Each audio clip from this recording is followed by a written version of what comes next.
நான் போன மீட்டிங்கில் வேலூரில் பேசும்போது சொல்லியிருந்தேன்,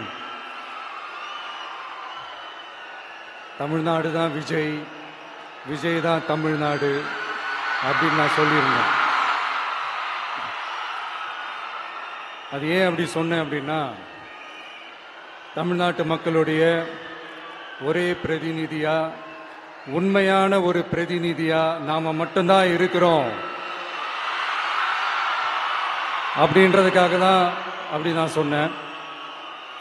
அப்புறம் அந்த தேர்தல் பற்றியும் நான் சொல்லியிருந்தேன். தமிழ்நாடு வர்சஸ் ஸ்டாலின் சார், அதாவது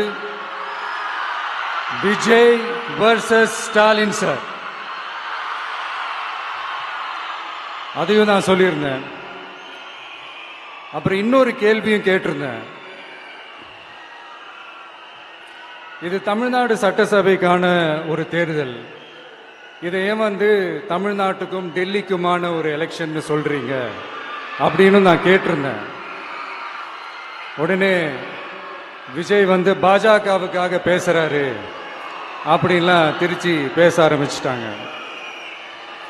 அப்புறம் ரெகுலரா ஒன்று பண்ணுவாங்கல்ல, நம்மளுடைய சிறுபான்மை சகோதரர்களை பயமுறுத்தி பயமுறுத்தி ஒரு ஏமாத்து வேலை ஒன்று செய்வாங்கல்ல, அது இனிமே அவங்களால தொடர்ந்து செய்ய முடியாதுன்னு அவங்களுக்கு தெரிஞ்சு போச்சு. அதனால தான் நான் என்ன பேசினாலும் அதை திருச்சி பேசுறது, அந்த தில்லு முள்ளு வேலைகள்லாம் அவங்க செய்ய ஆரம்பிச்சிட்டாங்க.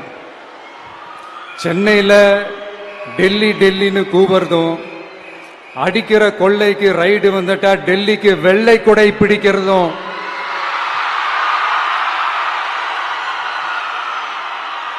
இதெல்லாம் யாருன்னு உங்களுக்கே நல்லா தெரியும். தமிழ்நாட்டை காப்பாத்துறது திமுக தான், தமிழ்நாட்டை பொழைக்க வைக்கிறது திமுக தான், இதெல்லாமே பண்றது திமுக தான், ஸ்டாலின் சார் தான். இதெல்லாம் ஒர்க் அவுட்டே ஆகாது பாஸ்.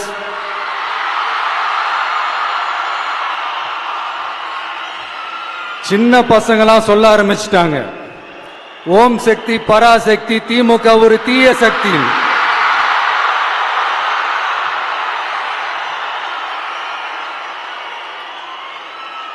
அதனால இந்த தமிழ்நாடு இன்னொன்னு வேற ஒன்று சொல்றாங்க. அது என்னடானா, தமிழ்நாட்டு அணி டெல்லி அணியா.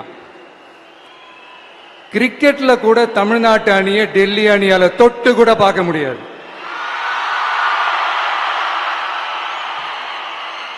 அப்படி இருக்கும்போது கிரிக்கெட்லயும் விசில போடுறது தமிழ்நாடு தான், சிஎஸ்கே.